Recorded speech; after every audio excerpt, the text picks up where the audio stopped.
Auto. ఎక్కడికన్నా? ఇసుక తోట. 150 రూపాయలు ఇవ్వండి. 100 రూపాయలు ఇస్తాను. కూర్చోండి. సరే.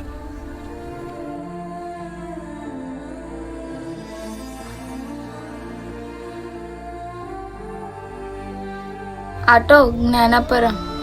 వెళ్దమ్మా. ఈ టైంలో ఎవరు ఫోన్ చేస్తున్నారా? తర్వాత చూసుకోవచ్చులే. ఎగ్జామ్కి ఇంకా 9 నిమిషాల టైం ఉందే.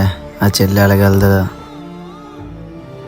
చాలా థ్యాంక్స్ అన్నయ్య, నా కోసం బేరం వదులుకొని వచ్చినందుకు. బేరం పోతే ఇంకో బేరం వస్తుందిరా నాకు. కానీ ఎగ్జామ్ మిస్ అయితే సప్లిమెంట్ వచ్చినంత వరకు నువ్వు బాధపడాలి. నా బేరం కన్నా నీ ఎగ్జామ్ ఇంపార్టెంట్ అనిపించింది, అందుకే వచ్చాను. కానీ నెక్స్ట్ టైం ఏ ఎగ్జామ్కి ఇంత లేట్గా రాక కొద్ది బేగా రా. సరే అన్నయ్య. All the best. Thank you అన్నయ్య.